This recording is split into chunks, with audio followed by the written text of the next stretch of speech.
Estão gravando. Bom, bem-vindas então para a aula teórica de Fundamentos da Computação. Essa é a primeira aula da disciplina de Processamento da Informação. Tá? Então, já começamos essa aula, então vamos falar rapidamente na parte conceitual. Estamos discutindo a evolução conceitual, né, do computadores. Discutimos a evolução dos computadores em duas partes, na evolução conceitual e a evolução tecnológica. Né, tecnológica, onde você tem a tecnologia de implementação evoluindo, né, aos poucos. E a conceitual foi o caminho, né, da onde, né, você partiu e as ideias principais a respeito da computação até surgir a ideia de computador, propriamente dito. Tá? Então, a gente viu na aula passada um pouco dessa evolução. Primeiro ponto importante é a ideia da calculadora. Tinha já a calculadora mecânica, mas aí o Charles Babbage teve a ideia de construir uma máquina de calcular programável. Né? Então, essa é a diferença. Usando já as engrenagens mecânicas para soma e multiplicação, soma, subtração, tá? E multiplicação e divisão. E aí a ideia foi criar uma máquina que fosse capaz de, através de engrenagens, né, criar uma equação de uma calculadora realmente programável a partir dos dados de entrada, a partir de uma programação de entrada, né? Então, o modelo basicamente é isso, né? Esse que vocês estão vendo. A entrada constitui dados e instruções, né? A configuração, basicamente, das engrenagens que são no moinho, tá? Então, o moinho é um conjunto de engrenagens que executa a equação, né? Da calculadora programável, e você tem o armazém, que é uma espécie de memória que armazena os dígitos, os dados, né? Os valores intermediários, por exemplo, e os definitivos podem ser armazenados aqui e reutilizados aqui, né, pelo moinho. E a saída impressa, tá? Então, a ideia dessa entrada é através de cartões. A ideia de cartões ele pegou, né, do Jacquard, que tinha construído uma máquina de tear, né, programável, né, com uso de cartão perfurado também. Então, uma ideia que vem de uma máquina de tecelagem, né, de fazer tecidos.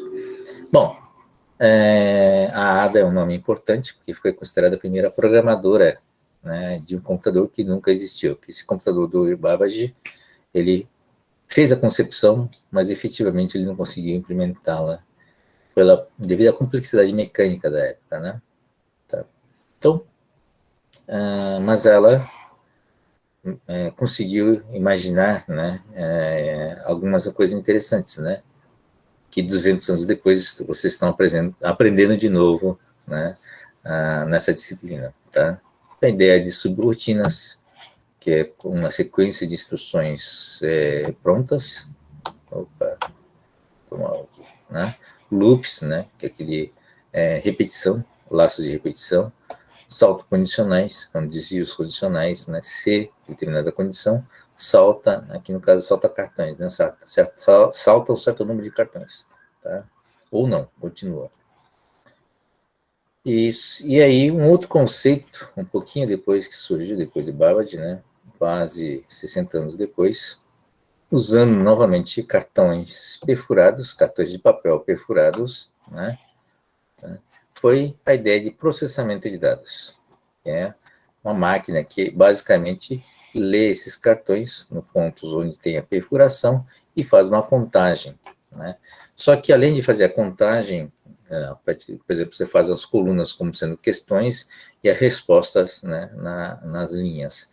Só que além de fazer essa contabilização das respostas, ele tinha a capacidade de separar o cartão, né, que tinha determinada resposta. Com isso, você consegue começar a fazer perguntas interessantes, né, perguntas sofisticadas, do tipo, para uma dada cidade, né, a uma população de tal faixa de idade, qual seria a escolaridade, né, ou então, para adolescentes, né, com ensino médio, qual seria o nível de renda, né, ou outras combinações de perguntas e respostas.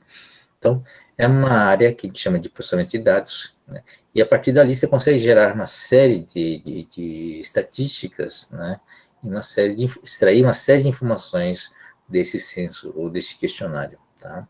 Então, foi uma máquina muito importante, foi um conceito muito importante que foi criado, tá? Então, esse é um conceito de processamento de dados. Essas ideias, portanto, surgiram bem antes da computação, tá? Em 1800. Tá? 100 anos depois, né, veio uma evolução conceitual do Alan Turing, né, um outro nome importante. Ele conceituou uma coisa chamada máquina de Turing, né, que essencialmente é uma caixa preta, né, que entrava com um programa, tinha duas entradas, programa e dados, tá?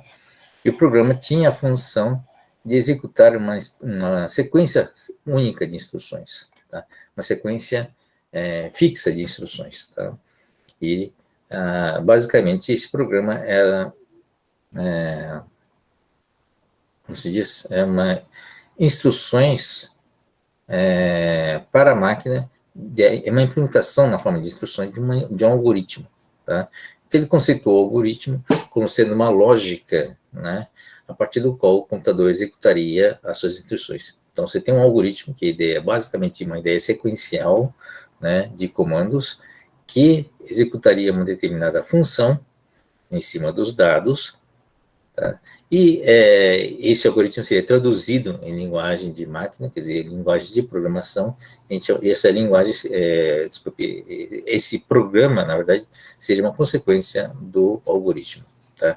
Então, o programa, o que é o programa? O programa é uma implementação do algoritmo específico para um determinado dispositivo. Tá? Esse dispositivo que realiza a computação já foi chamado de computador. Né?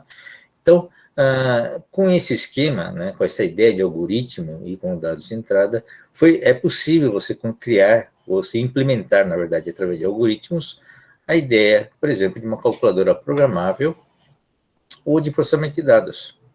Tá? Vocês viram isso em bases computacionais. Tá? Então, basicamente, em bases computacionais, exercitamos muito essa característica de processamento de dados. Tá? A ideia em bases computacionais foi vocês aprenderem ou terem uma ideia, mais ou menos, como é que um programa conseguiria manipular uma quantidade grande de dados, né, para extrair informações, para extrair coisas úteis, né, interessantes, tá, ou conhecimentos novos. Então, esse foi o exercício principal, que é filtrar, separar, relacionar, né, esses dados para tirar um resultado. Tá? Então, essa parte de processamento de dados ou essa parte de calculadora programável, se você tem, né, uma máquina capaz de executar instruções, tá, capaz de executar um algoritmo, você consegue implementar os dois casos. Então, essa foi a evolução conceitual, a contribuição importante do nosso amigo Alan Turing, tá bom? Então, já estamos falando de 1940, 80 anos atrás, um pouquinho mais, um pouquinho menos, né? E o primeiro computador mesmo que foi implementado com essas ideias foram implementados em a válvula, tá? Então, temos dois nomes, que é o Colossus e o ENIAC. Né? Tem um outro nome importante, que é o John von Neumann, tá? Von Neumann nasceu um gênio, na verdade, né? Esse é um cara excepcionalmente talentoso, e a grande contribuição dele não foi nem na computação, foi na matemática. Tá? Então, foi um menino prodígio, aos 8 anos já falava umas 8 línguas, né? E já conhecia, já sabia integral e derivada, por exemplo, você tem uma ideia, né?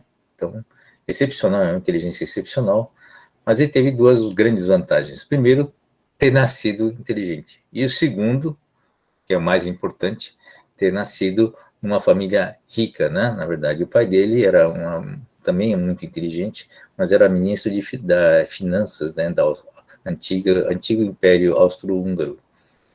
O fato de ter nascido numa família rica significa o seguinte, que tinha tutores, né, especiais, que ele, como o pai era ministro das finanças, conseguia trazer os melhores professores das melhores universidades para ensinar, né, não só para o von Neumann, mas para a família, né, para os filhos e os primos, né.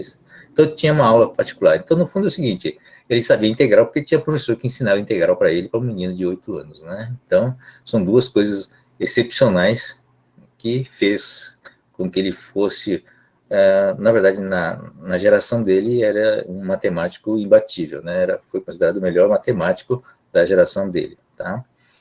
Bom, a contribuição do von Neumann foi o seguinte, né?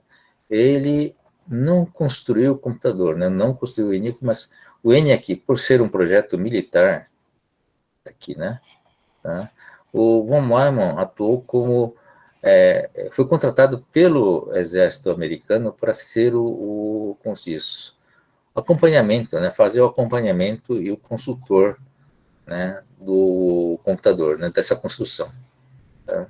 Então, ele elaborou um relatório, né, da implementação do ENIAC, né, desse computador, e que acabou gerando, né, esse relatório, sendo o primeiro documento conhecido, né, a respeito de uma estrutura interna de um computador. Então, apesar de ter uma arquitetura que se chama von Neumann, que é essa aqui que a gente está apresentando, tá?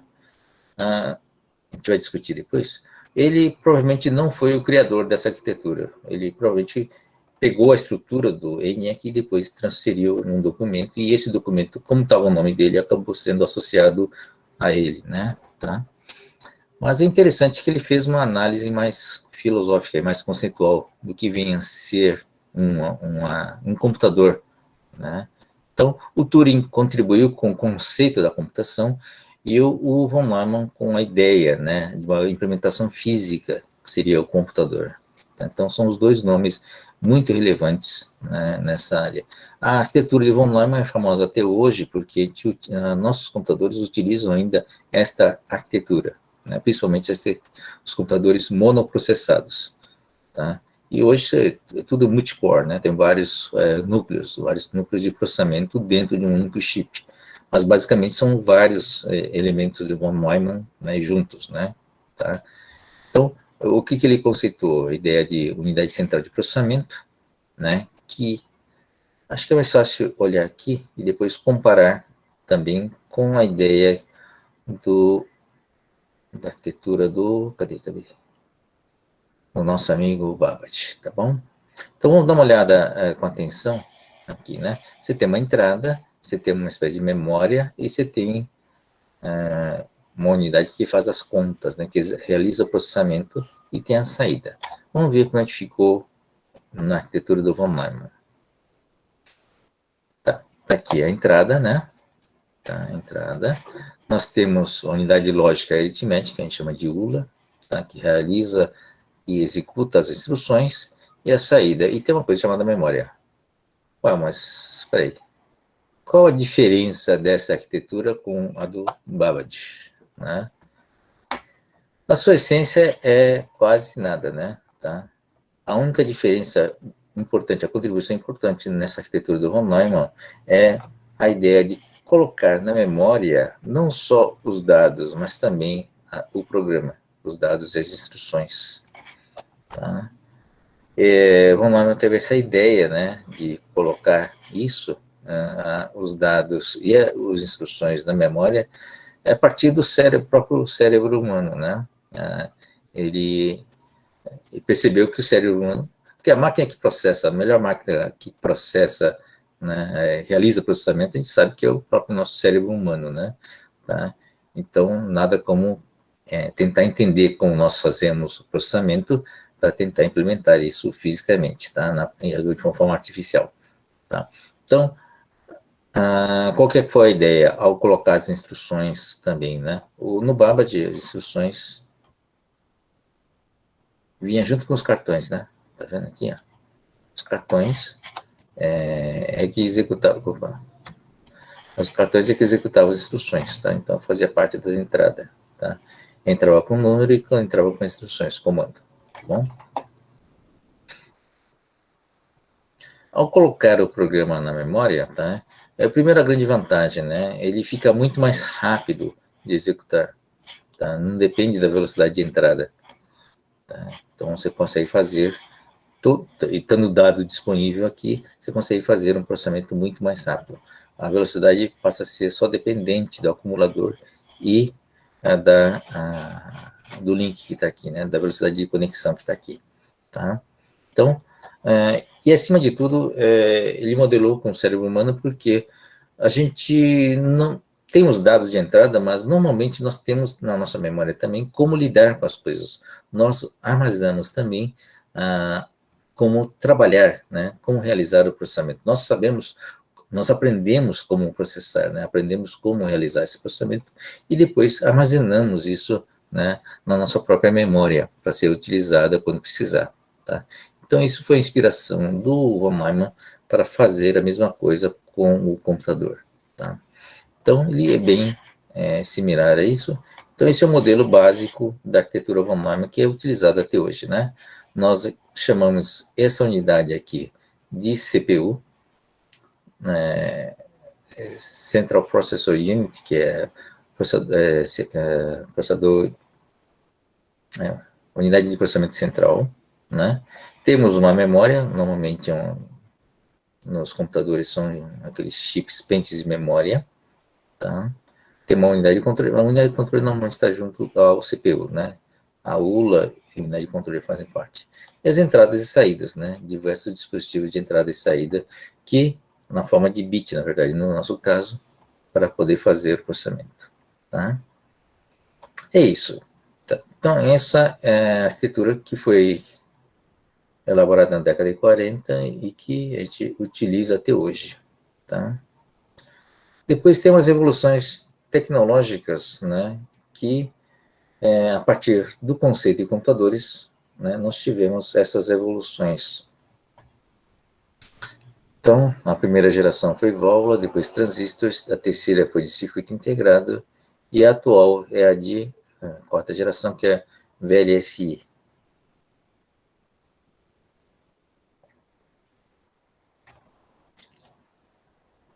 Vamos voltar um pouco.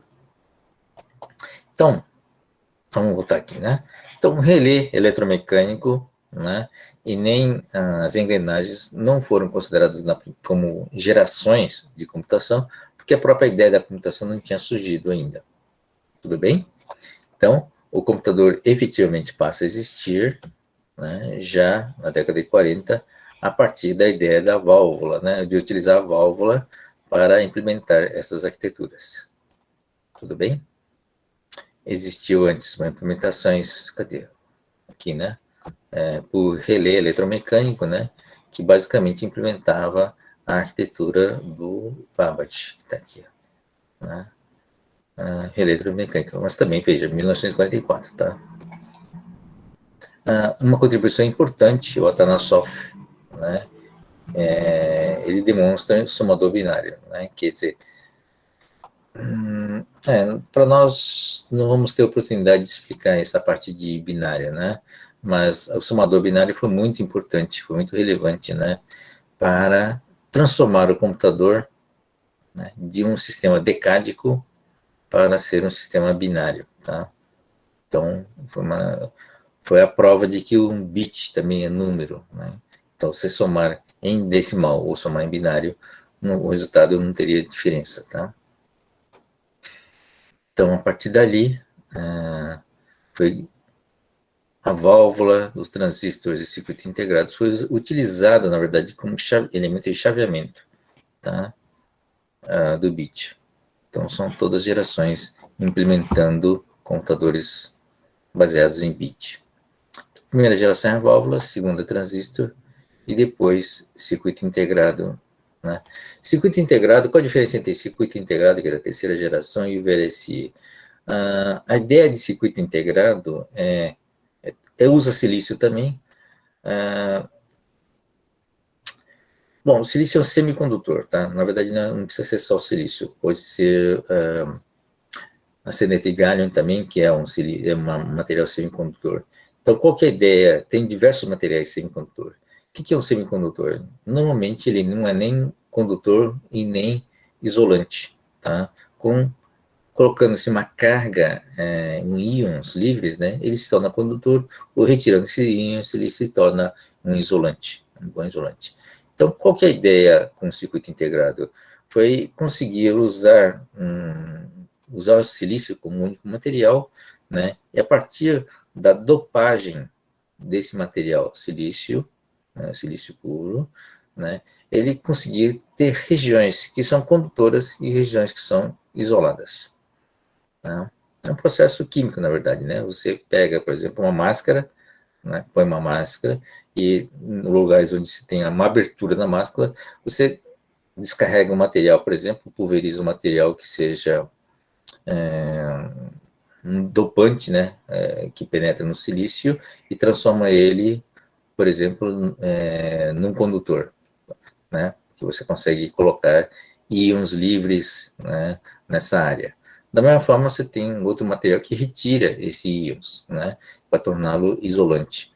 Tá? Então, você tem uma superfície que você consegue transformar ele em condutor ou isolante, e você consegue controlar a dosagem disso, você consegue fazer várias coisas interessantes, né, em termos de circuito. Por exemplo, quando é 100% condutor cercado de isolantes, você consegue fazer um fio, né, um fio, né, e um fio que conecta depois uma outra área que pode ter a condutibilidade variável, né, por exemplo, você pode, dependendo da dosagem, transformar em vários valores, né, de condução, ou seja, você consegue criar resistores, né, e transistor, né, no fundo, tanto o transistor como o diodo também são baseados em semicondutor, não sei se você sabe, né? Tá? Então, você pode desenhar transistores, né, nesse mesmo circuito, né, colocando o dopante N ou S, né? Bom, vocês vão aprender em física essas caracterizações, tá?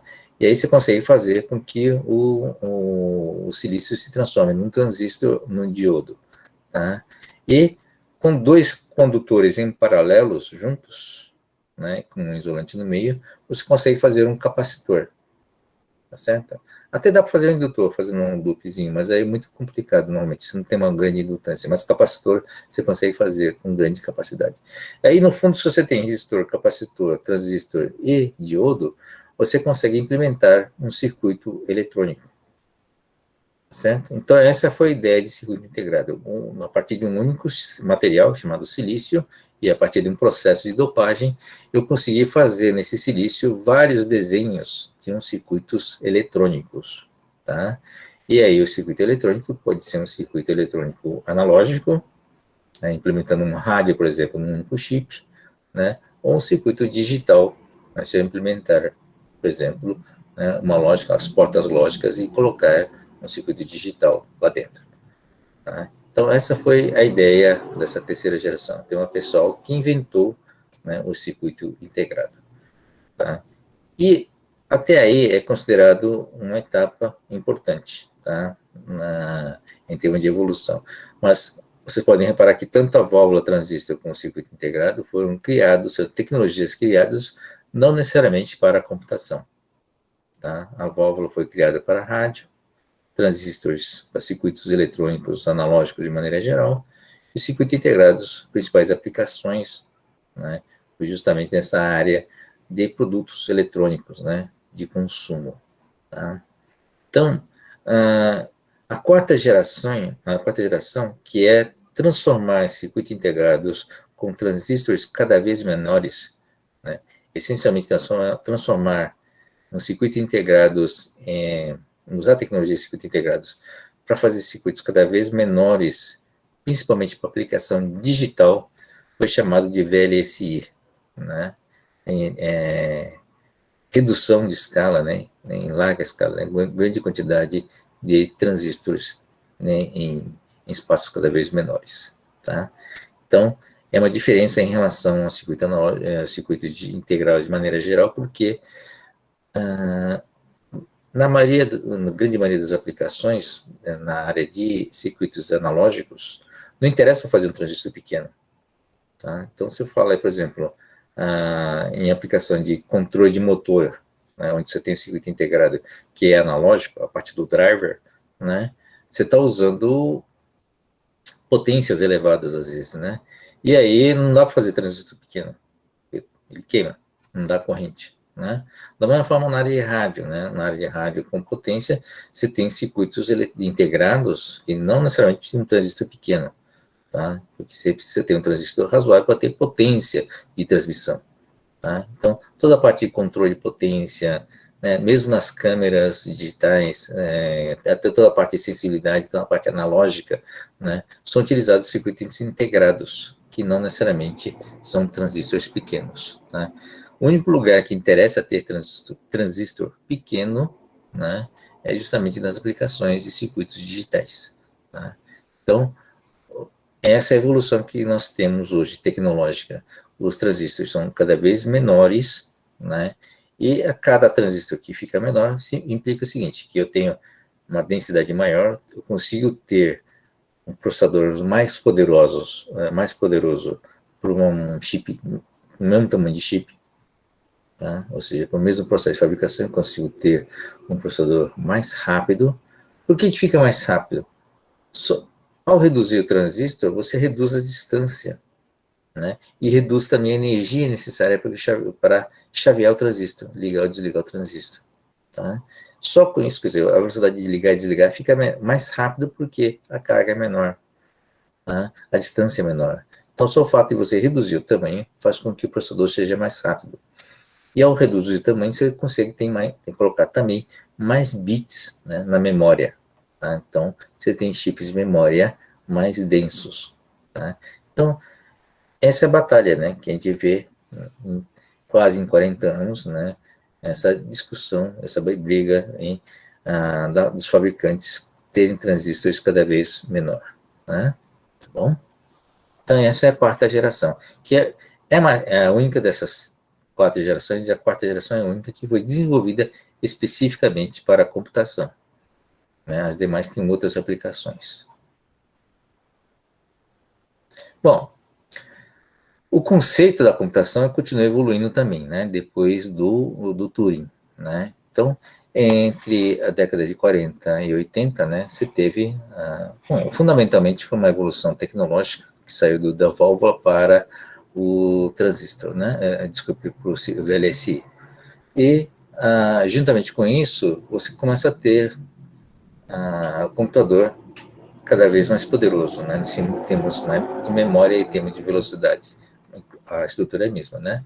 E o que aconteceu nessa época, né? Então, a ideia é realmente de ter computadores que executam aquilo que nós queremos que ele faça de uma forma clássica, né? Ou seja, capacidade de fazer contas, ou seja, calculadora programável, e de processamento de dados, né, tradicional, com velocidade cada vez maiores, né? Tá? Então, foi uma época que foi estabelecido, criou-se o centro de processamento de dados, né? Você tinha aqueles mainframes enormes, né? Ocupava andares inteiros, né, de computador. Então, era a época dos mainframes, e acho que vocês devem ter ouvido falar de um centro de processamento de dados, né? Tá? Então, executa contas, equações. Portanto, eu consigo fazer modelagens, eu consigo fazer simulações, né? Foi uma época onde você criou uma série de algoritmos, uma série de ferramentas, né, de computação, né, que permitiam simulações. E o uso da computação foi basicamente no sentido de você processar uma grande quantidade de dados. Né? Então, essas são as principais aplicações que estão aqui. Modelagem e simulação de fenômenos, estruturas complexas, né, e assim por diante. Tá bom? Então, o conceito é o mesmo, né? Não teve grande evolução. Mas teve um passo seguinte, né? Quando o computador chega um certo nível de evolução, de capacidade, na verdade, tá? Ele passa a ser encarado como sendo um novo método científico. O que significa isso? Né? Significa que você começa a utilizar o computador para descobrir coisas que o ser humano não consegue descobrir. Tá? Então, quando o computador passa a ser capaz de lidar com um banco de dados e lidar com milhões e zilhões de dados ao mesmo tempo, tá? Passa a ser impossível para o ser humano fazer o que o computador faz, para saber se está fazendo certo, por exemplo, né? Então, o computador, através do computador como ferramenta, você consegue descobrir coisas novas, né, que seria impossível para o ser humano descobrir. Tá? Justamente nessa parte de manipulação de uma grande quantidade de dados, inclusive a parte de provar alguma coisa, né, ligando esses elementos muito mais complexos. Tá? Então, essa capacidade de ligar, trabalhar com os dados e fazer associações e fazer provas matemáticas também, tá? Faz com que o computador passe a ser um elemento, né, na área de descoberta de conhecimento. Tá? Então, vem essa definição ou esse entendimento da computação como sendo um novo método científico, tá? E vem agregar, né, com aqueles métodos clássicos que nós já tínhamos, né, que é a teoria, né, tá? Que é a parte de manipulação simbólica, a parte da matemática simbólica e lógica, né, que é a parte da filosofia, onde você faz um trabalho lógico, né, racional, para tentar chegar, na verdade, chegar no conhecimento, tá? E você tem a manipulação experimental, né? Você levanta a hipótese, realiza o experimento, faz os testes e ensaios para ter a sua descoberta científica. A gente viu isso, né, nos testes das vacinas da Covid, né? Você tem várias fases, são fases experimentais, e você tem uma prova científica da eficácia da vacina, por exemplo, né? Esse é um processo, um método científico para a descoberta, para obter o conhecimento, tá? Então, e o terceiro elemento, o terceiro pilar passa a ser a computação, né? A partir de uma grande quantidade de dados já coletados disponíveis, você descobrir associações e relações, né, que não seria possível descobrir através do ser humano, tá? Então, uma determinada combinação que ocorre uma em um milhão, uma combinação de medicamentos gera um determinado efeito, né? Isso só seria possível descobrir através do computador, tá bom? Então, essa é uma mudança muito importante, né? E também já começa a entrar a contribuição da teoria de informação, né, do von Bertalanffy, que a gente vai ver. Não, a gente não vai ter o que tem daí ver, a gente viu uma passada rápida, né, na natureza da informação, tá? Então, a teoria de sistemas vem a contribuir, né, no entendimento do que vem a ser um sistema computacional, tá? Tudo bem, gente? Não sei se vocês estão conseguindo acompanhar. Tranquilos? Metade acho que já foi dormir, certo? Então tá bom, vamos lá. Então, seguindo a nossa conversa, deixa eu só colocar aqui o chat, senão... Tá. Então vamos lá. Até 2000, tá? Então, mais recentemente, né, agora na geração de vocês, o computador passa a ser encarado como parte de um sistema, uma visão muito mais ampla, né? Nós vimos na disciplina de natureza da informação que o processamento ele ocorre já na base, né? Ocorre já no DNA. Quer dizer, o DNA tem uma capacidade de realizar processamento. Ele faz isso, bom, já de cara, né? Quando você faz uma junta dois strands, né? Para fazer, por exemplo, como se diz? A junção sexuada, por exemplo, você está juntando duas partes, não é isso? Duas ligações de DNA, tá, para formar um único, né? Então, vem duas contribuições de dois seres diferentes, né? E aí, nesse processo de juntar, você já tem um processamento.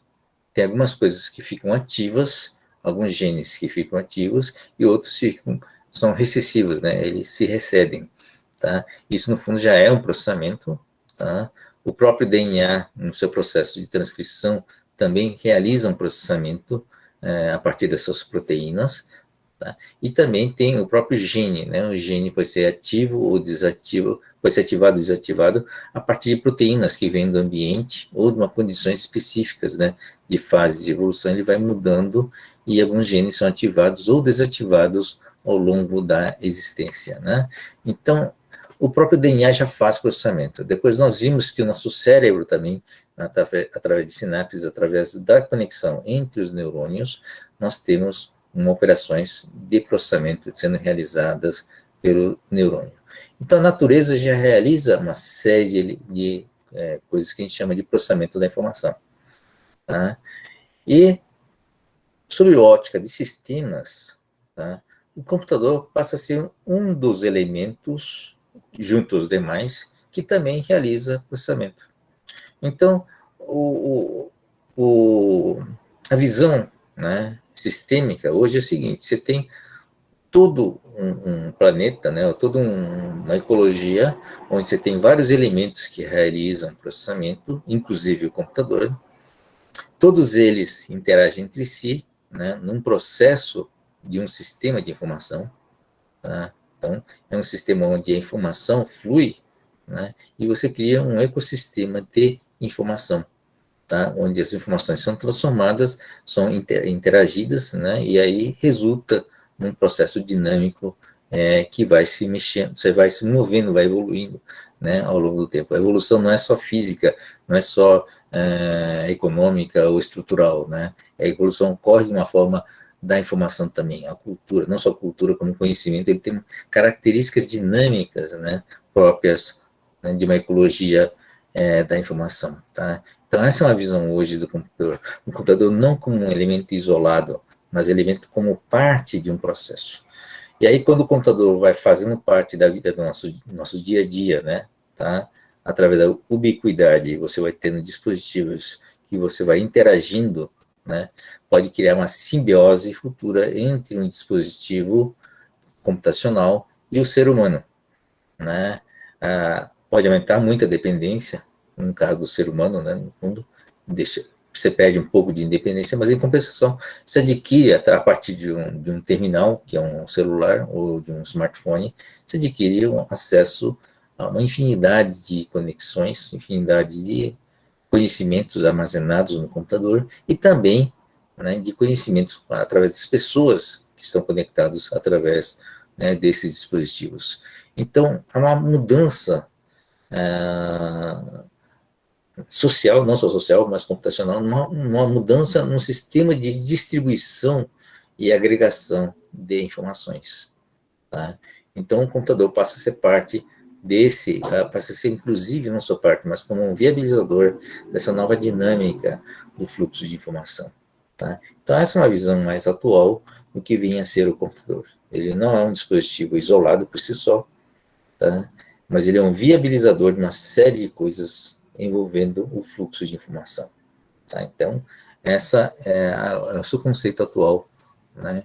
E a partir dali surge, a partir dessa ecologia toda, envolvendo computadores, seres humanos, né, sistemas de diversos tipos, na verdade, você tem hoje dispositivos chamados IoT, né, Internet das Coisas, que tem uma interface computacional com realidade física, né, com sensores e câmeras que agem, observam a realidade, né, independente do ser humano, e atuam também, né, sobre esse meio ambiente também, né, independente também do ser humano, e está conectado num sistema maior, né? Essa é a diferença.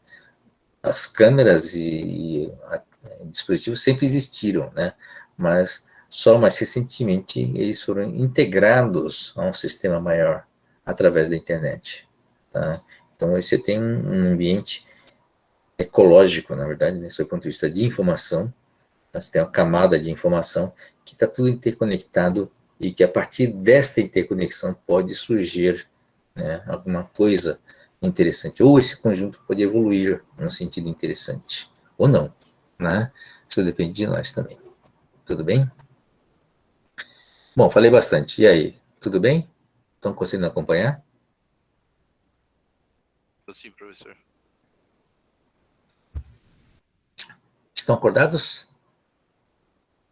Eu espero que a conversa seja interessante, pelo menos, né?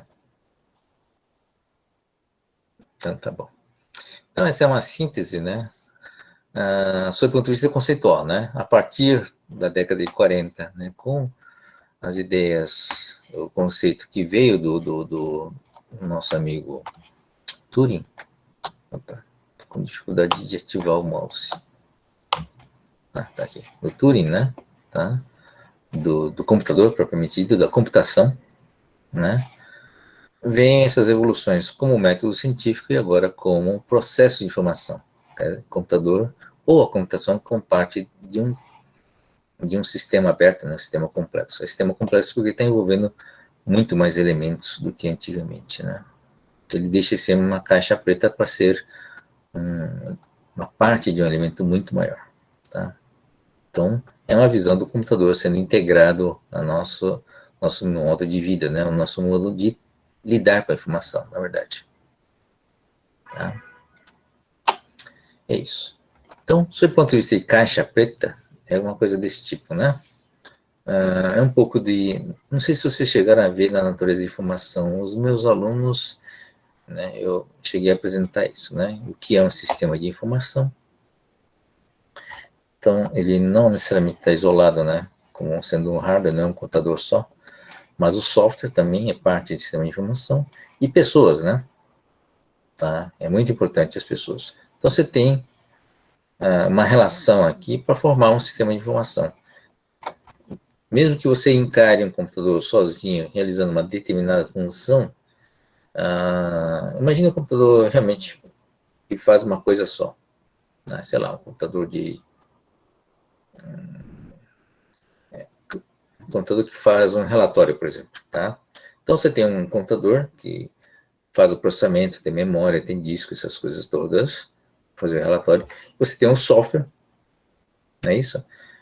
Porque o hardware só não faz nada, né? Quer dizer, você precisa de um programa. O software, na verdade, não é só programa, você tem dados, né? Você tem vários elementos que compõem o software, e aí, a partir do software, você tem uma implementação, e acima de tudo, você precisa ter uma pessoa que controla, né, desse hardware, esse software, para dizer ao computador o que você quer. Você precisa não necessariamente fazer, né, quem faz é o computador através do software, mas você precisa de alguém para administrar, né, essa execução, e, acima de tudo, também você precisa de alguém para fazer a manutenção e a administração desse sistema.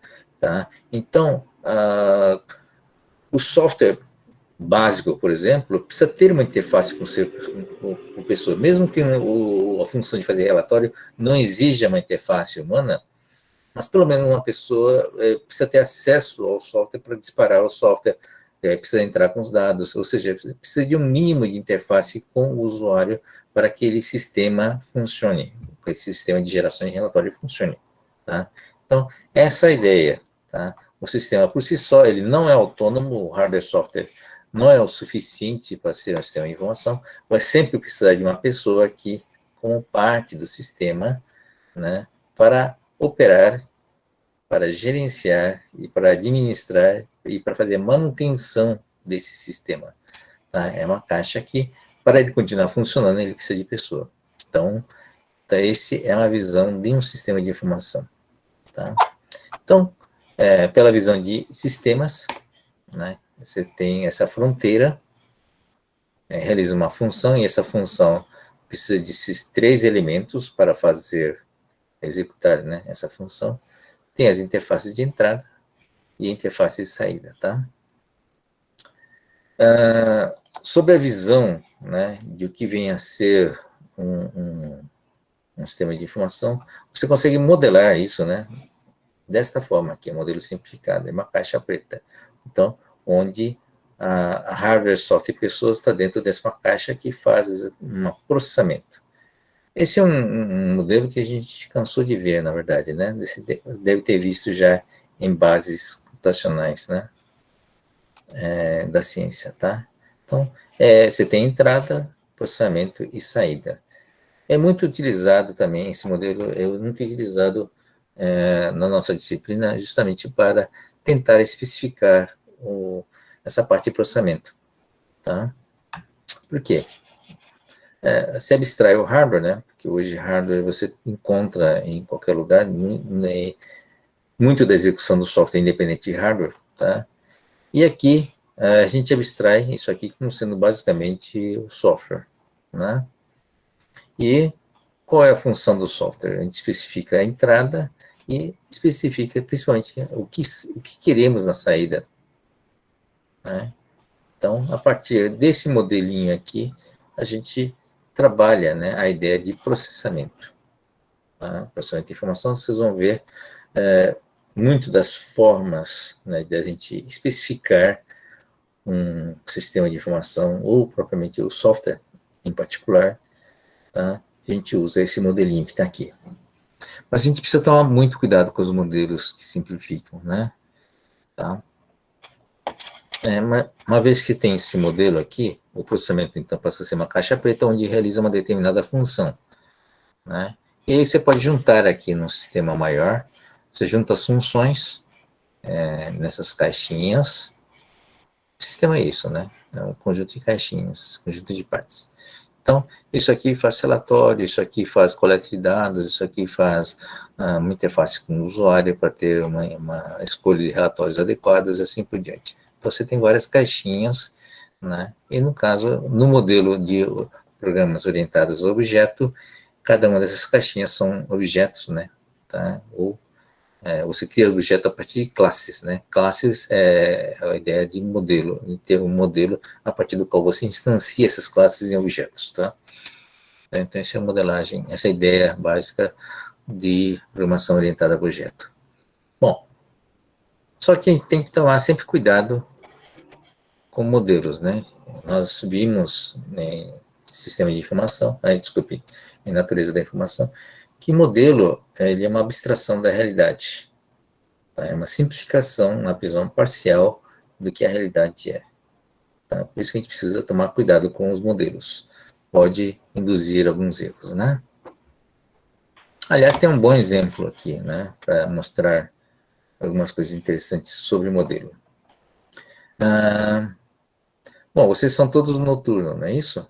Então, provavelmente, muitos de vocês já estão fazendo, estão trabalhando com estagiário, né? São estagiários, certo? Ou não ainda? Está no primeiro ano, né? Muito difícil ainda. Tá? Bom, imaginando que seja um estagiário e vocês vão trabalhar em programação, não é isso? Ainda não, né? Tá certo. Tá. Então, já é uma dica. Eu já fui um estagiário na minha época de estudante, né? Eu cheguei até ser um estagiário sênior, né? Então, eu não sei se vocês sabem, estagiário, você começa a estagiário júnior, depois vira estagiário pleno, e depois vira estagiário sênior, né? Depois no último ano, praticamente. Tem uma evolução também. Então, eu posso falar de estagiário, de estágio, porque fiz 4 anos de estágio enquanto eu estava fazendo minha graduação, tá bom? E aí, você começa... estagiário não, ó. Você começa como estagiário e aí já... seu trabalho de estagiário é fazer um programinha que funcione, né? Tá certo?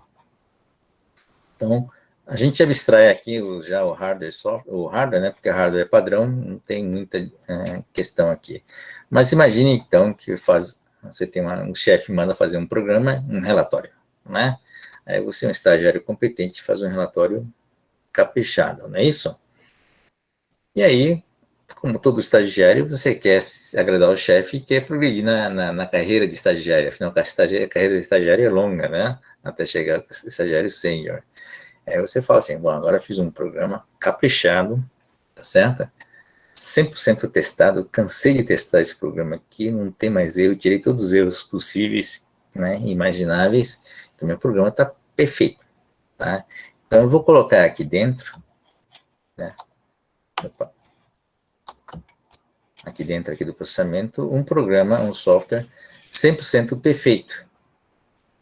E é lógico que eu vou falar para o meu chefe, né, tá certo? O chefe consegui fazer um programa 100% perfeito. Aqui, ó. Vamos rodar. Eu garanto para você que vai ter uma saída 100%. Tá certo? Bem caprichado. Tá? E até aposto meu emprego de estagiário ganho tão pouco, né? Aposto minha efetivação. Né? Essa é a única coisa que o estagiário pobre pode apostar, né? Efetivação no emprego, certo? Tá? Aí falar, tá bom. Então vamos lá. Bom, se vocês fossem suficientemente espertos, estagiários espertos, né, que é importante, tá? Vocês fariam essa aposta? Vocês acreditam num programa 100% perfeito, que garante um resultado 100%?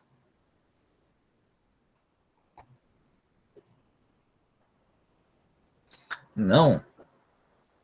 Vocês têm programadores experientes no grupo aí. Vocês não acreditam que vocês conseguem fazer um programa super testado, 100% perfeito?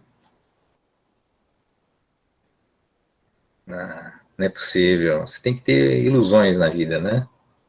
Software é um algoritmo, quer dizer, a implementação de um algoritmo matemático, em princípio, né? Então, se você consegue fazer uma equação matemática, em princípio,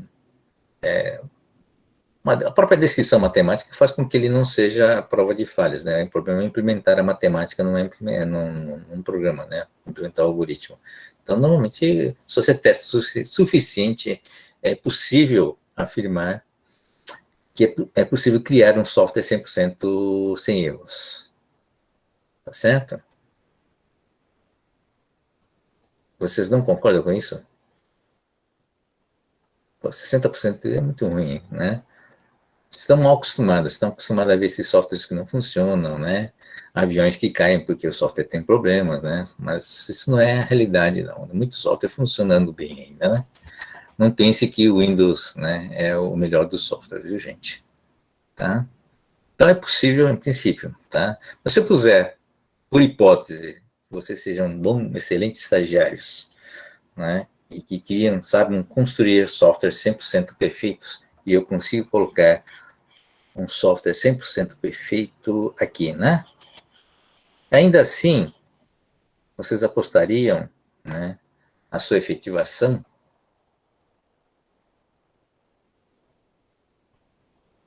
Hum, o Gustavo já deu uma boa dica, né? De fato, né? Tá? O fato de você ter um programa 100% perfeito não garante a saída 100%, certo? E basta olhar o modelo, né? Olhando o modelo, vocês vão entender que não é possível mesmo, tá? Porque a saída, né, vai depender não só de um programa 100% perfeito, né? Vai depender também de entrada 100% perfeito também, tá certo? Então, o Luiz Gustavo acertou, né? Tá? Então, o modelo é importante. A gente vai ver isso aqui. Cadê o desenho do nosso amigo Turing, né? Tá? E aqui você enxerga melhor, né? O hardware, mesmo que seja... Não, o hardware não tem muito erro, né? Tem as falhas também, hardware falha também, mas se você olha aqui, você ter esse dado de saída, você não adianta ter um programa 100%, né? Porque a saída vai depender do programa e dos dados de entrada aqui. Tá? Então, olhar com cuidado o modelo é muito importante para você sacar essas coisas. Tá? Então, tem um programa perfeito, né, e dados perfeitos levam a dados de saída perfeito, certo? Tá? E aí, nosso amigo estagiário aprendeu a dura lição, né? Ele resolve garantir mesmo dessa vez. Aí vai lá, pega os dados de entrada. O que acontece? É um relatório de vendas, né? Então, na entrada você tem aqui, né, dados de vendas consolidadas do Brasil inteiro. Então, você tem dados que vêm de São Paulo, você tem um leitor de código de barras e tal, e que garante uma certa precisão. O leitor de código de barras deve dar uns 96, quanto que dava? A estatística diz mais ou menos, né? Acho que taxa de erro de leitor de código de barras, principalmente em leituras de automação comercial, está em torno de 2,5% a taxa de erros, tá? Então, 97,5% de certeza, né, de entrada. Isso em São Paulo, né?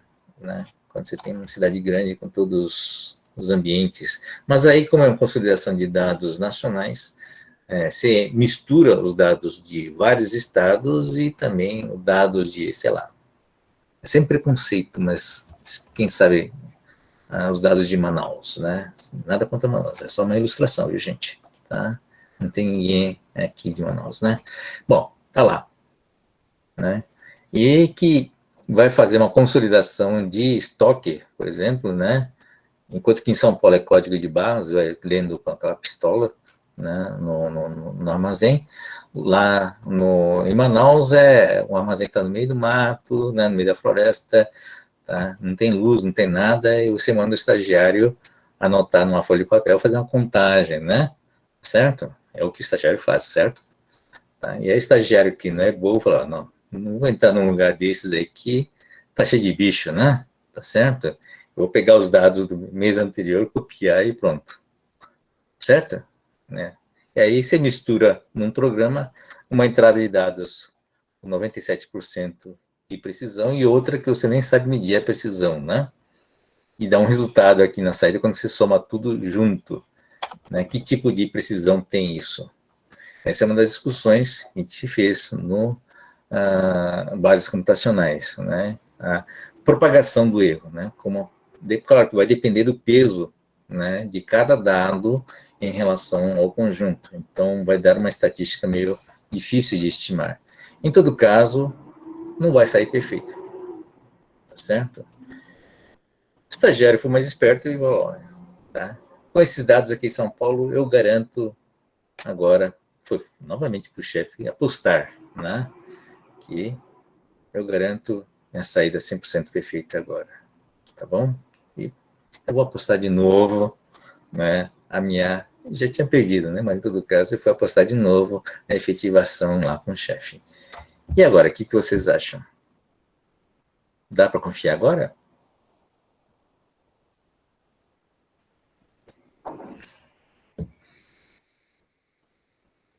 E aí, vamos lá, gente. Coragem, vocês serão estagiários algum dia. Ah, muito bem. Gosto de estagiários corajosos. Tá? E aí que mora o perigo de modelo, né? Tá certo? De fato, né, pode, né, que tenha uma saída boa, né, tá? Mas mesmo assim você corre o risco de ter saídas erradas. Por quê? Né? O erro está no modelo. Você toma muito cuidado com os modelos, tá? A grande vantagem do modelo é que você bate o olho e saca as coisas, né? Consegue entender as coisas. Esse é o poder do modelo. É por isso que a gente gosta de modelo e por isso que a gente faz modelos. Mas o maior problema do modelo é quando o modelo não reflete a realidade. Tá? E esse é um dos problemas que tem nesse modelo. O que está faltando nesse modelo? Né? Está faltando uma coisa aqui dentro, né? Deixa eu ver se eu tenho um desenho aqui. Está faltando, nesse modelo, isso aqui, ó, armazenamento. Tá? O que esse armazenamento ele é? Né?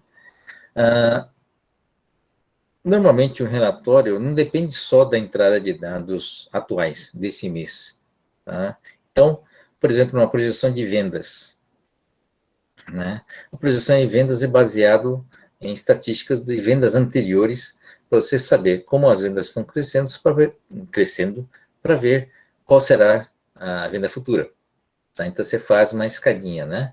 Agora, mesmo que o relatório de dados, quer dizer, os dados de entrada de hoje, desse mês, sejam perfeitos, tá? Como é que foi os dados do passado, né? De todos os meses anteriores, tá? Que não estão na entrada, né? Eles estão onde? Estão aqui, no armazenamento, tá? Se os dados aqui do armazenamento não estiverem com precisão, resultado final, mesmo que a entrada seja precisa, né? A saída não será precisa. Todo mundo entendeu? Que perigo, né? Ou seja, o estagiário não consegue postar nada, né? Vai ficar difícil progredir desse jeito, né? Tá certo? Então, claro que a vida de estagiário não é fácil. Isso a gente sabe, né? Tudo bem? Vocês entenderam, né? Esse dado errado é o grande problema. A gente discutiu isso, acho que em natureza da informação, né? Esse a gente chama de dado contaminado, né? São os dados armazenados aqui que você não tem mais como corrigir. Como é que você vai descobrir, né? O que tinha no estoque, né, há um ano atrás? Tem como voltar uma máquina de tempo lá para saber, refazer a checagem, né, para saber o que que tinha lá há um ano atrás, né? A maioria dos dados, isso é quando é estoque, que é mais ou menos estático, né? A maioria dos dados são dinâmicos, tá?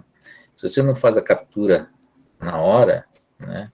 Tá lá um acidente lá, putz, né? Se tivesse gravado antes, você teria. Será que dá para voltar para a gente poder gravar? Né? Não tem essa chance.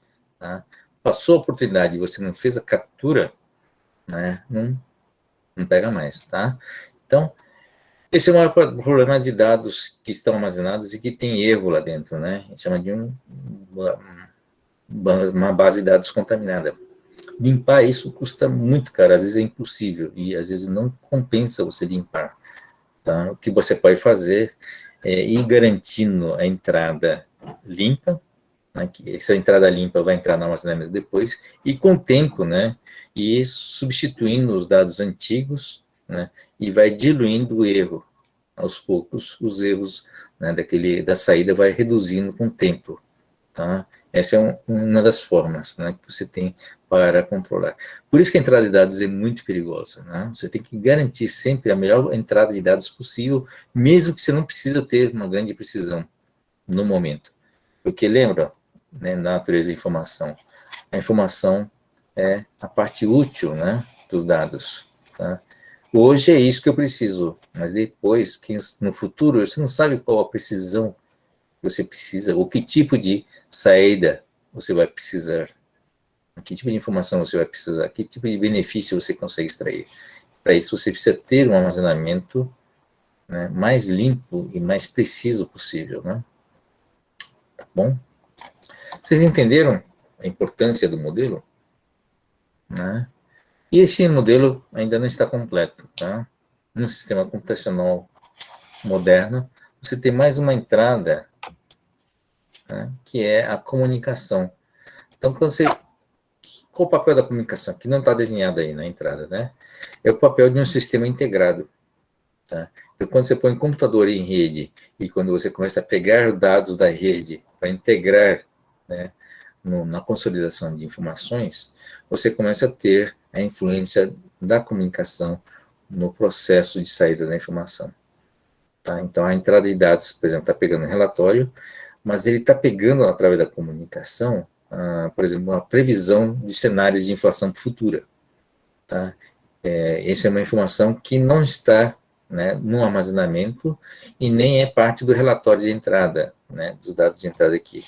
Ele é pego, né, por meio de comunicação, né, através do site, por exemplo, de site de informação econômica, e é pego de fora. Então, tem uma outra contribuição de entrada de dados, que é uma entrada de dados através da comunicação. Então, é realmente uma visão de um sistema de vários computadores integrados no ecossistema.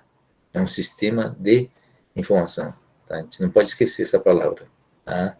É um sistema de um computador, ele não está isolado hoje, né? Ele é parte de um sistema maior.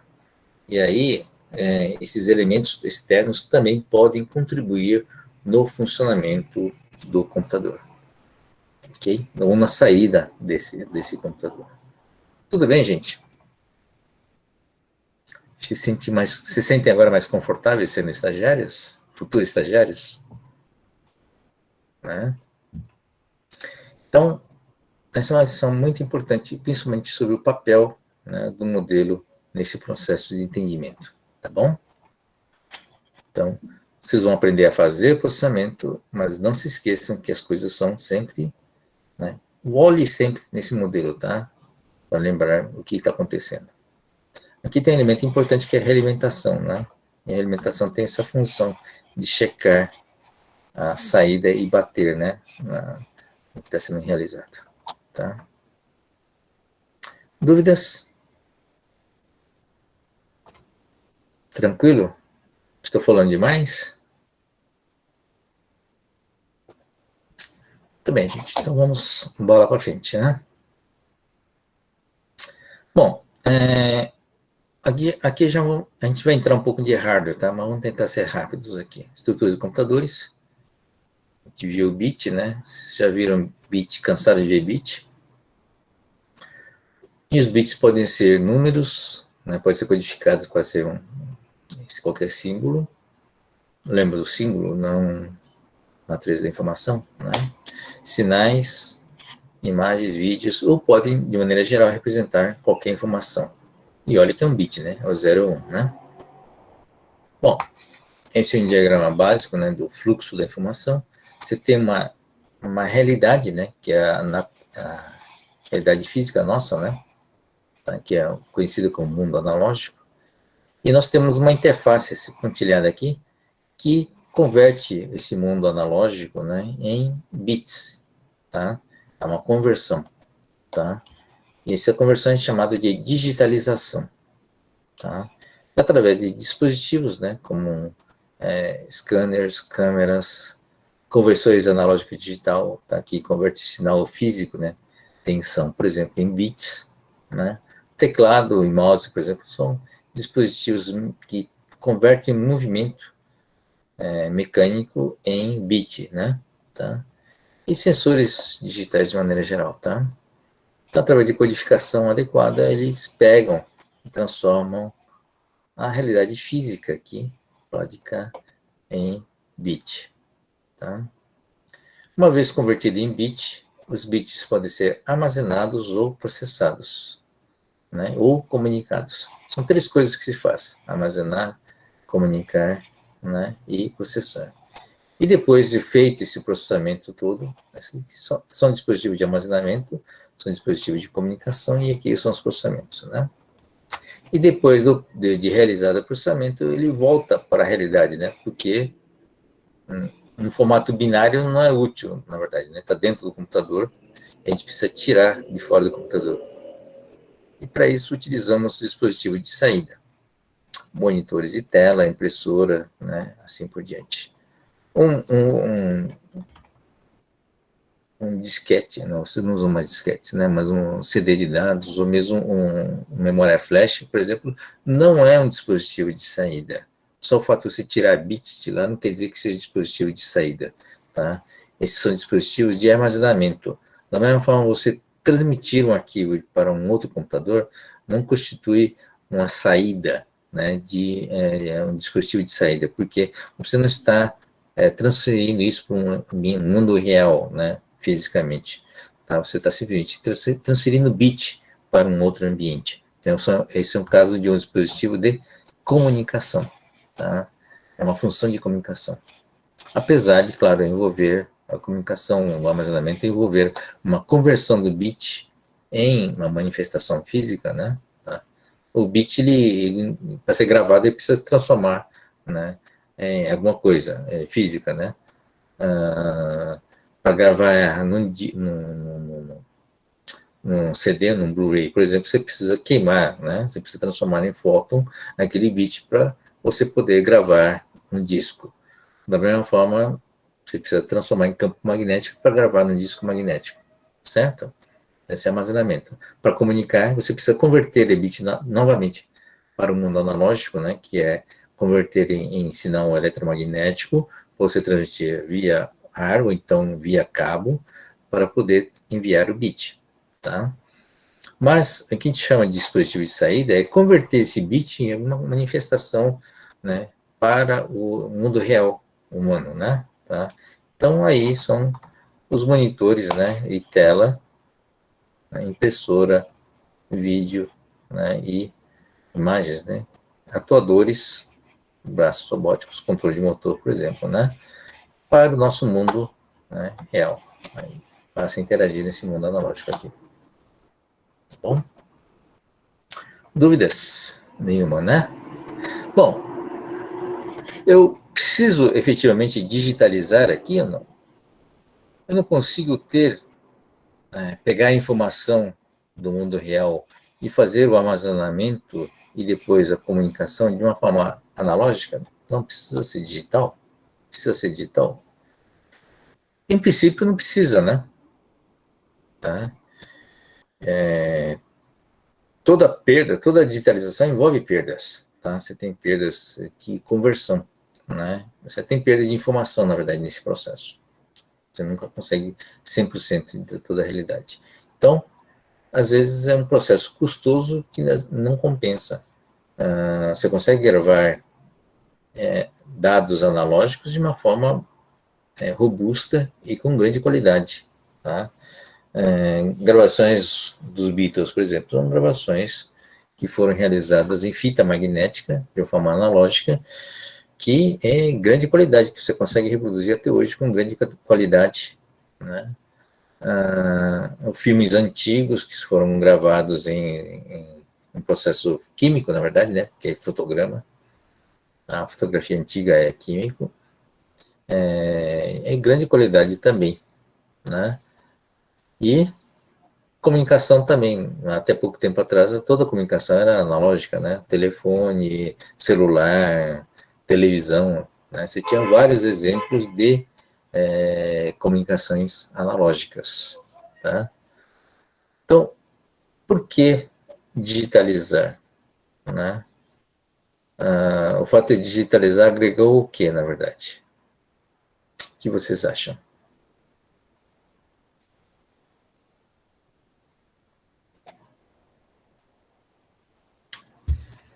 Qual foi a grande vantagem em se digitalizar? Você tem muito trabalho, né? Você tem um processo de conversão analógico digital, depois digital analógico, né? Compensaria fazer tudo analógico? Não é melhor ouvir um disco de vinil analógico do que MP3? Distribuição digital, o que vem a ser distribuição? É o que você vê hoje, né? Mandar os vídeos e tal. Mas é possível fazer isso analogicamente, viu?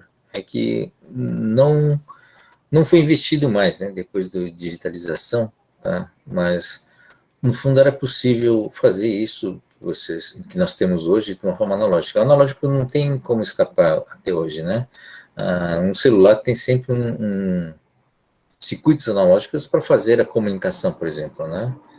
Você comunica a torre do celular, né, através de sinais analógicos, tá? O bit é convertido em ondas eletromagnéticas, é modulado, né, em ondas eletromagnéticas para você poder fazer a transmissão, tá?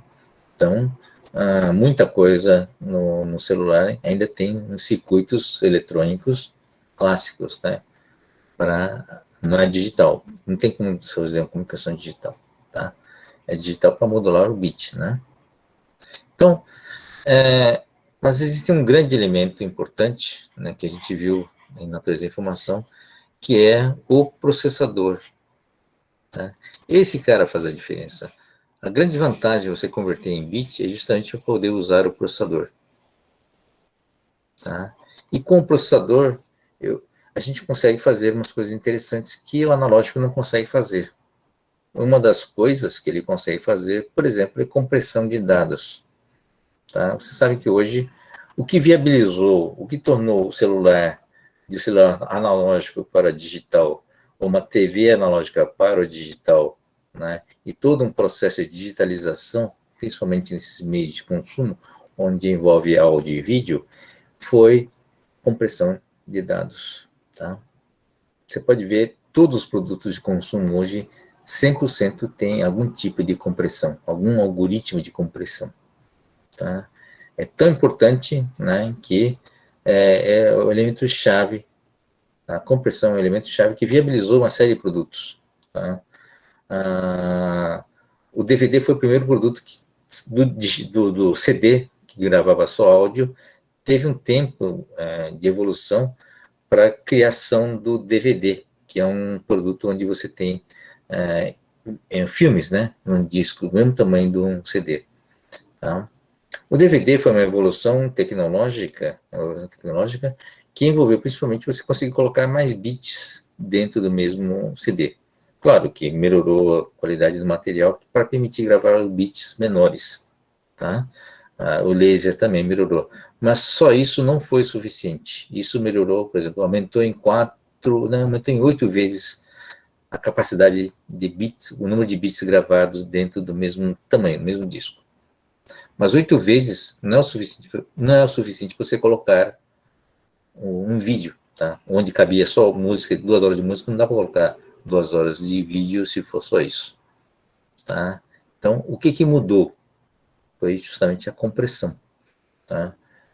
Os processadores ficaram mais baratos, né, processadores mais poderosos, que já tinham mais capacidade de processar a taxa de bits que vem de uma imagem, de um filme, muito mais bits, né? Tá? Além disso, foi possível rodar algoritmos de compressão mais poderosos. Com isso, você conseguiu reduzir em até, né, 8 vezes, se não me engano, depende do padrão, né? No caso é o MPEG 2, no MPEG 4, né, no caso do DVD, desculpe, 2 no caso do DVD, e MPEG 4 no caso do Blu-ray, né? O padrão de compressão também evoluiu. Tá? Então, à medida que você tem processadores mais poderosos, você tem que fazer algoritmos mais complicados, mais sofisticados, e aí você tem um novo padrão de compressão. Tá? Então, veja, o DVD só se tornou viável porque tinha processadores mais baratos. Tá? A evolução tecnológica levou a processadores mais poderosos e mais baratos. Tá? Então, foi possível rodar compressões, algoritmos de compressão mais poderosos. Tá? O CD não tem compressão, CD de áudio, tá? Só para vocês saberem. É bit direto lá. Tá?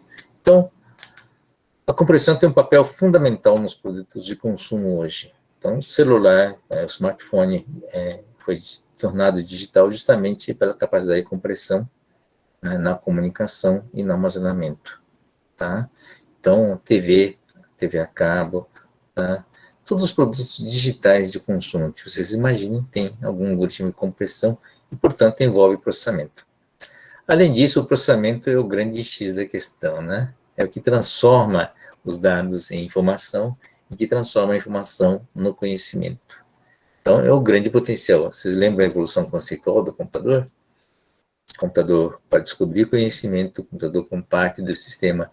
Todos esses papéis, né, do computador e da computação, né, vêm nessa do hardware, principalmente com a capacidade de processamento, tá, que um sistema analógico não tem.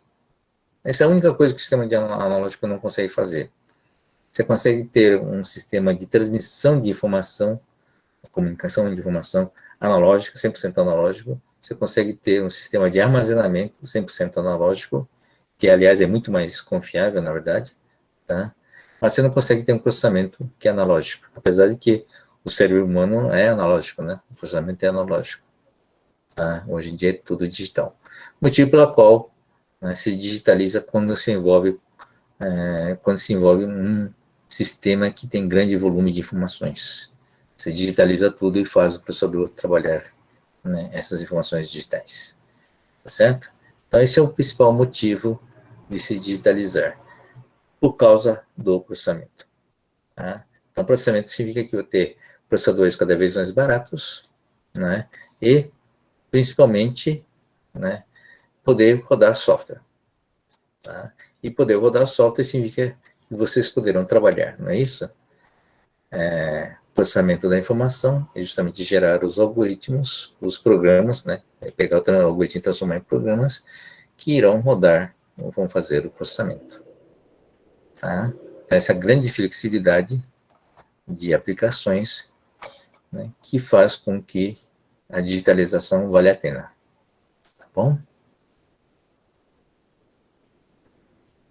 Então, esse é o esquema da estrutura de computadores digitais. Tá? Temos o elemento central, que é o processamento, né, que é a soma do processador e memória. O processamento é que nem um cérebro humano, né? Você não consegue ter o processamento só com a CPU. Tá? Normalmente, numa placa-mãe, ou uma placa onde tem um processador, você tem um processador e memória logo do lado. Tá? Porque o processamento você não consegue fazer só o processador. O processador não serve para nada sem a memória. Da mesma forma que a memória não serve para nada sem o processador. Né? A memória só armazena a informação. Tá? É um par casado, tá? Que faz com que o processador seja capaz de realizar o processamento. Tá? Então, eu faço uma analogia justamente com o nosso cérebro. Né? O nosso cérebro tem uma capacidade de processamento, mas usa uma memória temporária, né? Para fazer algum trabalho. Por exemplo, A gente não é capaz, eu, pelo menos eu não sou capaz de memorizar um livro inteiro, né? Esse papel de armazenar dados não é para o ser humano, tá? É para os livros, tá? O livro é um dispositivo de armazenamento. Então, quando eu preciso fazer algum trabalho, eu leio vários livros, por exemplo, armazeno temporariamente essas informações na minha memória, realizo o trabalho, né, de associação das ideias, o processamento né, daquilo que eu li, depois gero um relatório, gero um trabalho de saída e esqueço. A gente esquece o que, né, para dar espaço para novas leituras, né?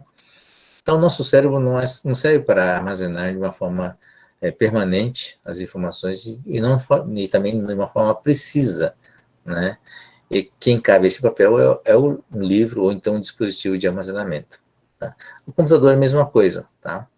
Então, a área de processamento tem memória, mas a memória é utilizada como área de trabalho, tá? Muitos autores chamam a memória de computador, né, que são a memória RAM, de área de memória primária e depois o disco de memória secundária, tá? Eu não gosto dentro dessa separação, eu gosto de fazer com que a memória seja associada ao processamento, tá? E o disco como armazenamento, tá? A gente vai ver esses detalhes aqui. Então você tem esses elementos, né, que é o processador, né, que é processador e memória, CPU e memória, a parte de armazenamento e a parte de comunicação, são dispositivos distintos, e um dispositivo de entrada e saída. Então, o discos ou flash, memória flash, por exemplo, não são dispositivos de entrada e saída, apesar de você conseguir tirar informação, né, gravar informação e tal. Eles são dispositivos de armazenamento, tá? Os discos são dispositivos de armazenamento. O que é entrada e saída são aquilo que converte o bit, né, para o mundo real, ou do mundo real para bit, tá bom? Então, são displays, teclados, essas coisas, tá? Então, voltando aqui, né, tem o dispositivo de armazenamento, a parte de comunicação e a parte de processamento, tá? E aqui as interfaces, os dispositivos de entrada e saída. Então, esse é o esquema estrutural dos computadores digitais. Na parte de processamento tem essas características, né? O que é um processamento, né? É um programa e dados, né? Tá? São duas entradas aqui. Então, o mesmo programa gera diferentes saídas se você muda a entrada, tá certo? E uma mesma entrada pode gerar resultados diferentes se você tem programas diferentes, tá certo? Então, esses são os exemplos para vocês lembrarem do modelo de Alan Turing, né? Então, entradas diferentes eram saídas diferentes para o mesmo programa, tá? Agora, programas diferentes geram dados de saída diferentes de acordo com o programa sendo executado. Circuito integrado, já conversamos sobre isso, né? Então, quem inventou o circuito integrado? Lembra que circuito integrado é né? Você consegue fazer um circuito eletrônico analógico de maneira geral, né? Então, foi... aliás, eles chegaram a ganhar o prêmio Nobel, não lembro mais. Mas é o Jack Kilby e o Robert Noyce, tá? Os dois tiveram a mesma ideia em lugares diferentes, tá? São os pais, né, do circuito integrado. O Robert Noyce foi um dos fundadores da Intel. Não sei se vocês já viram falar, tá? Então, e aí o VLSI, que é fazer transistores cada vez menores usando circuitos integrados, tá? Esse outro sujeito, o Moore, né? O Moore é um outro fundador da Intel que falou uma frase famosa, né? Que o número de transistores integrados é o único chip, desculpe, dobra a cada 18 meses, tá? É a lei de Moore. Não é uma lei, na verdade, é só uma afirmação de dono da Intel, né? Um dos donos da Intel, dizendo que isso mostra mais ou menos, né, que o transistor vai ficando cada vez menor e portanto, cada vez mais transistores do único chip, tá? no ano 2000, que é o ano que provavelmente vocês ainda não nasceram, né? Um chip já tinha 42 milhões, né, de transistores. Né? Não se esqueça que começou com 2.000 transistores. Né? É uma evolução fantástica, né? Então, esse é um crescimento exponencial, tá? Essa tabela aqui é uma tabela exponencial, aqui pelo menos, né? Esse eixo aqui. Então, aqui tem a tecnologia. Estamos atualmente, acho que um pouquinho menos que 7 nano. Desculpe. É o tamanho do transistor. De um transistor, né? Tá. Então, isso aqui é um cristal, normalmente ele cresce em cilindros e depois é fatiado para fazer um disco. Tá? Cristal, à medida que você vai evoluindo aqui na miniaturização do chip, desculpe, do transistor, você vai sendo necessário cristais cada vez mais puros, né, sem impurezas. Tá? Então, é isso. Dúvidas? Bom, o fato de ter uma tecnologia VLSI viabilizou você ter computadores pessoais, tá? Então você passa de um ambiente de mainframe, né? E diminui o tamanho e diminui o custo, né? Passa a ser possível criar computadores pessoais. Então nós temos a era, né, dos computadores pessoais, né? O Bill Gates, tá? Fundadores da Microsoft também estão aí, né? Steve Jobs, né? Fundadores da Apple. Então, são todos da geração do pessoal que criou, né, o microcomputador, o computador pessoal, né, para uso pessoal. A partir de lá, nasceu uma série de aplicações, tá? Nasceu um mercado, né, para esses computadores. Tá? Novamente, tem os computadores móveis, que é da geração de vocês, né? Os primeiros notebooks, smartphones, tá? E os computadores portáteis hoje, tá? Todo mundo já tem o seu próprio smartphone, acredito eu, né? Então, o computador, de maneira geral, está ficando cada vez menor, mais poderoso, relativamente mais barato. Vocês podem não achar muito barato um celular, mas, do ponto de vista daquilo que ele faz, é realmente fantástico, né? Em termos de custo. E menor, né? Está ficando portátil, né? O que saiu de uma sala, que era o mainframe, né? Que ocupava uma sala inteira, ocupava o CPD, o Centro de Processamento de Dados, foi reduzindo o tamanho, né? Cabe na mesa, passou a caber numa mesa e agora cabe no bolso, né? Então, acho que menor que o bolso não pode ficar, né? Você não consegue mais achar. Bom, essa é a parte de hardware, agora a parte de sistema operacional. O que é um sistema operacional, tá? É o software básico, né? Um bom exemplo, no caso de você, seria qual que é o nome? Android, não é isso? Esse é um sistema operacional, que é um software também, só que é um software básico, é diferente do software aplicativo, tá? Por que a gente faz essa separação? Porque as funções do sistema operacional é uma função diferente. A função principal dele é criar uma infraestrutura, né, básica necessária para o software aplicativo poder rodar. Tá? O que significa isso? Significa o seguinte, que, por exemplo, se você quer apresentar uma letra A na tela, tá? Isso não pode ser uma função do aplicação. Né? Se a sua aplicação precisa que imprima a letra A na tela, essa é uma função que tem que ser simplificada usando o sistema operacional. Por quê? Né? Porque aí o sistema operacional vai ser instalado em cada dispositivo e vai apresentar, né, um padrão, uma interface padrão com o aplicativo dizendo, olha, essa é a função que você tem que rodar e manda o caractere que eu coloco na tela para você. Tá? Com isso, qualquer aplicação usando essas mesmas funções padrões, né, consegue, sem muito trabalho, bastando chamar o sistema operacional, né, transmitir ou apresentar qualquer tipo de caractere em qualquer lugar da tela disponível, tá? E fica independente de dispositivo. Imagine uma aplicação para cada dispositivo diferente, ter que fazer um programa diferente para fazer aparecer aquela letra A, né? Então, justamente para evitar esse problema, o papel muito relevante hoje no sistema operacional é criar um ambiente padronizado, uniforme, para a aplicação poder usar o hardware, né? Então, ele é um dispositivo, desculpe, é um software intermediário, a gente chama, né? Entre o hardware e os programas aplicativos.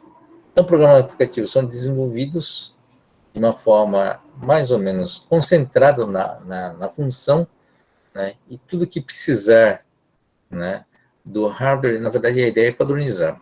Vocês vão ver isso nos programas que vocês vão desenvolver, né?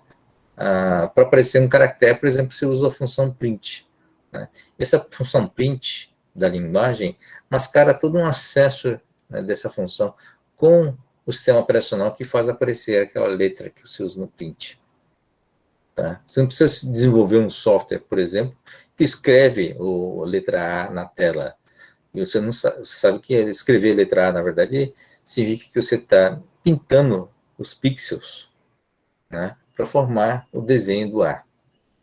Né?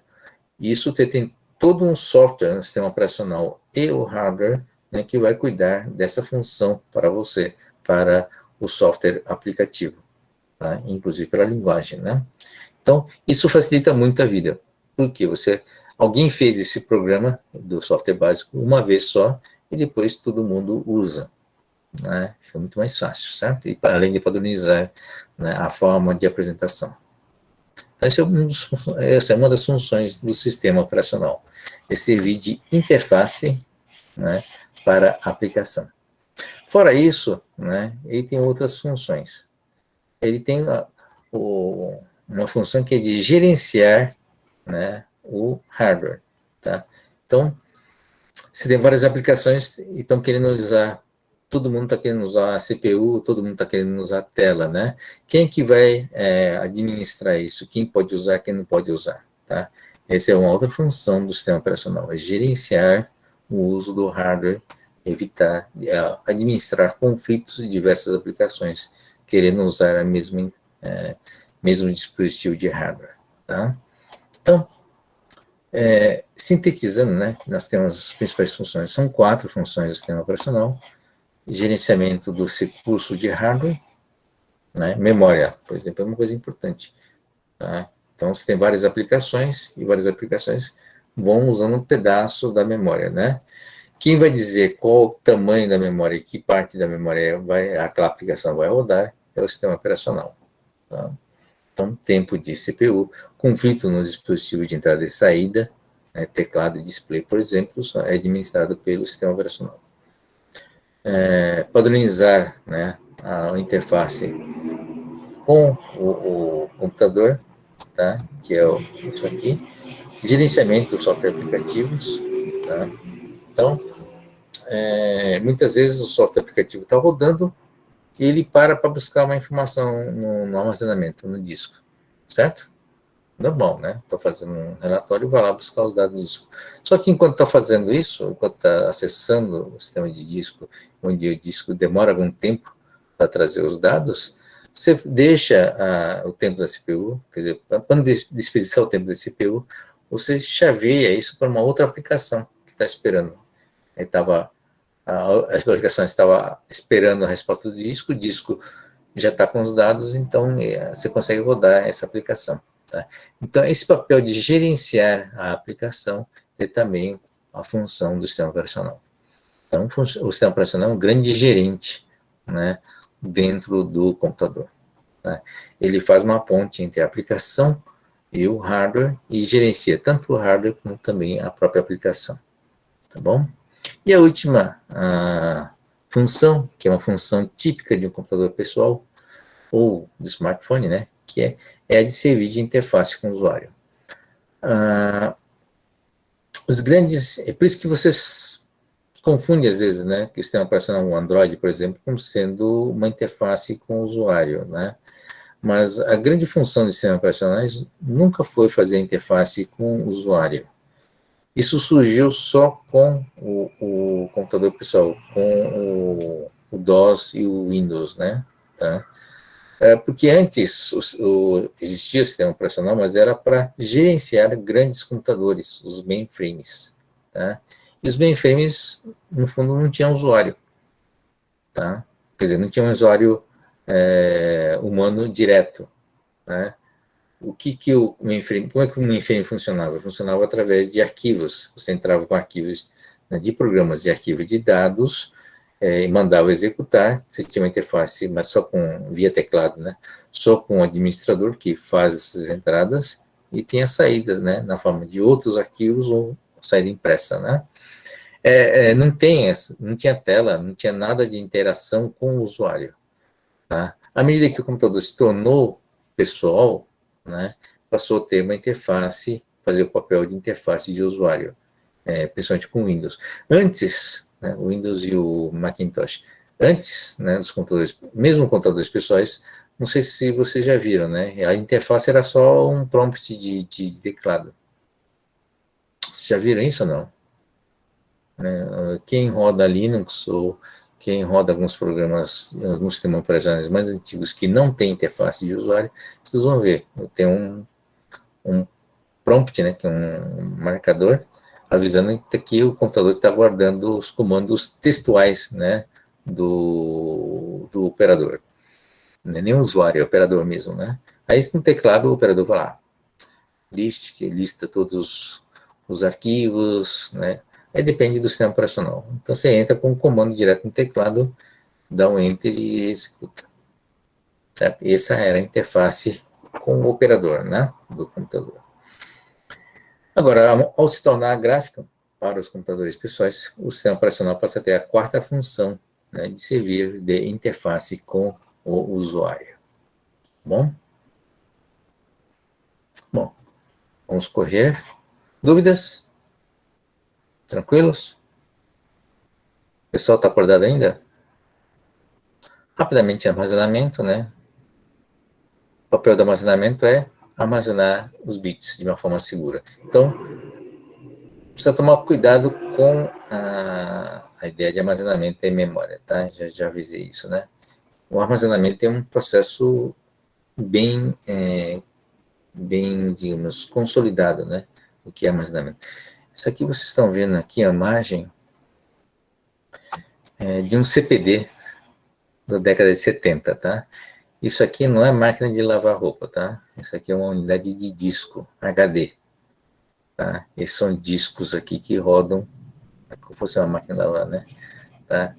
Tem 10 mega normalmente, tá? Imagina o tamanho, 10 mega um disco desses, e aqui são as unidades de fita, que essa moça está colocando é uma fita, né?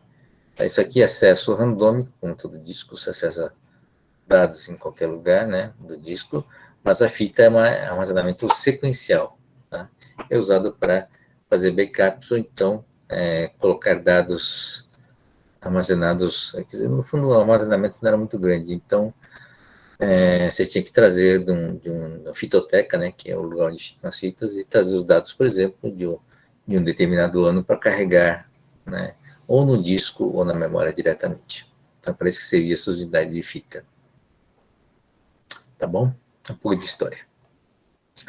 Não mudou muito, na verdade, só mudou o tamanho, né? Tá? Os arquivos digitais, arquivos, né? Veja, está falando de arquivo, né? É a forma de você fazer o armazenamento, tá? E o padrão de um arquivo é isso aqui, tá? Tem o identificador do dado, né? Você tem que ter, o dado propriamente está aqui, né? Tá? Então, para você poder armazenar, eu tenho que transformar esses dados em arquivo. Tá? O que significa transformar em arquivo? Que significa que ele vai ter o identificador e um protetor aqui na ponta. Tá? Então, esse é o formato. O identificador, tá? É o identificador completo. Tá? Ele é uma URL normalmente. Tá? Você tem o próprio dado do arquivo, propriamente dito. O que é um código de proteção? Tá? Pode ser um CRC, algum outro código de proteção, que é um código de detecção de erros ou um código de correção de erros. Tá? Depende do sistema do arquivo. Tá? Agora, um arquivo não adianta nada você ter um arquivo se você não tem um sistema de localização de arquivos. Tá? E por isso a importância da URL. Tá? A URL, o que ele é? Ele é composto por... É uma estrutura padrão, né? Ele é composto por esse identificador de localização, que é os dois pontos. Tá? Nesse caso, ele está apontando para um protocolo HTTPS, né, de seguro. Tá? Então, significa que está na internet. Isso aqui é o PES, né? Separado aqui. PES significa aqui, caminho, né? Então, é o caminho que é formado por essa estrutura aqui, que é único, né? Caminho, que é localização. Aqui é o sub-PS, que é localização. E, finalmente, aqui é o nome do arquivo, né, que é separado por um qualificador, que é o ponto alguma coisa. Indica o tipo. Tá? Então, é o dispositivo, caminho, né, e o nome do arquivo. Tá? Esses são os elementos que formam o identificador do arquivo. Então, todo arquivo é associado a uma localização. Tá? Então, um arquivo não é caracterizado só pelo nome. Você tem dois arquivos com o mesmo nome, não quer dizer que sejam idênticos, né? É possível você ter arquivos com o mesmo nome, né, sem problema nenhum, tá? Com conteúdos diferentes. Tá? Então, o que diferencia, né, esses dois arquivos como sendo diferentes é a localização, não é o nome. Tá? Então, é a URL que faz essa diferenciação. Porque não é possível ter dois arquivos iguais com o mesmo nome no mesmo local. Isso o sistema operacional bloqueia, né? Você não consegue ter dois arquivos com o mesmo nome no mesmo local, com a mesma URL. Tá? Então, essa é a diferença fundamental. Tá? Então, o conteúdo, o arquivo, está sempre associado à sua localização. Isso é característica do armazenamento. Então, é só imaginar numa biblioteca, né? Se o livro, né, é um arquivo, tá? O conteúdo são as páginas do livro, né? A capa com identificador, né, é o nome do arquivo, tá? E, né, a localização, o sistema de codificação da biblioteca que permite localizar aquele livro é a URL. Veja como é importante, né? Imagine uma biblioteca sem um sistema de localização. Então, você pega, né, 1 milhão de livros e joga tudo num canto só, tá? É o pior lugar, né, para você achar um arquivo, não é isso? Tá? Sem um sistema de localização fica impossível de localizar esse livro, tá? Mesma coisa com os arquivos aqui digitais, tá? Então, a URL é tão importante quanto o nome do arquivo, né? Quer dizer, são coisas associadas, você não tem como desassociar isso, tá bom? A localização é tão importante quanto o nome do arquivo. Tudo bem? Então, isso que diferencia, né, da memória, né, que está aqui, tá, do armazenamento. Tá? Ele vai buscar do armazenamento os dados para jogar na memória para poder realizar o processamento. Mas uma vez concluído o processamento, ele vai devolver na forma de arquivo para o armazenamento ou enviar para algum outro lugar através da comunicação. Tá bom? São dispositivos de armazenamento, né, discos, né? Hoje, migrando tudo para disco sólido, né? São os flash memory, são transistores especiais de efeito de Compton, né? Que consegue reter o dado, né, por mais tempo. Comunicação, como é que estamos de tempo? Opa, estamos estourando de tempo, rapidamente. Comunicação, bom, tem vários tipos, né? Tá? Meio de comunicação, capacidade de canal, as características principais. Internet, que vocês conhecem, tá? Um pouco de história. A gente pode entrar em detalhes na comunicação sem fio. Dispositivo de entrada e saída são dispositivos que convertem, né, para bits e vice-versa, né? Teclados diferentes aqui para vocês verem. Esse teclado é legal, que você está digitando e você enxerga a letra, né? Que você está digitando. são sensores ápticos, quer dizer, usam tato, né, para você sentir. Tá? Aqui também são sensores que esse sensor, por exemplo, tem uma resposta, né, ele dá resistência. Com isso você consegue sentir, né, um determinado objeto, né, porque ele segura, por exemplo, né, determinadas posições. Bom, isso vocês já viram, né? Óculos 3D e assim por diante. Então é isso, né? Com a vantagem da digitalização, a informação em formato digital pode ser manipulada e tratada por programas, tá? Ou seja, grande vantagem é o uso dos processadores e do software, né? Processamento que a gente vai ver nessa disciplina. Uma vez convertida em informação binária, né? Outra característica do bit, tá? O bit é robusto, porque você tem só 2 estados, né? Tá? Então, fica robusto para armazenar e transmitir, tá bom? É isso, gente. Avancei um pouco. Agora vou encerrar a gravação.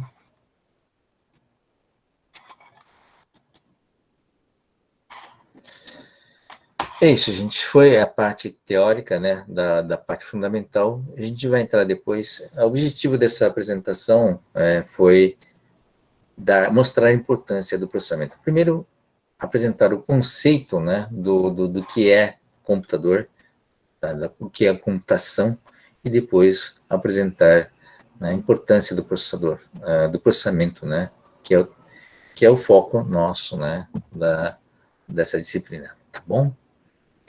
Desculpe, gente, depois a gente continua, amanhã a gente continua com a parte de exercícios, a gente volta um pouco na parte final aqui, que não deu tempo, tá bom? É isso aí, gente. Estou atrasando, segurando vocês para a próxima aula. Boa aula para vocês, né? Bom descanso, tá? E até amanhã, tá bom? Amanhã Valeu, tem mais. até mais.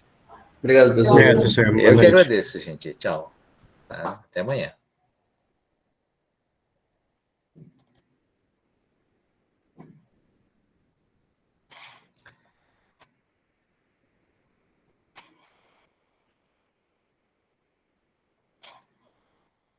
Deixa eu ver só os comentários.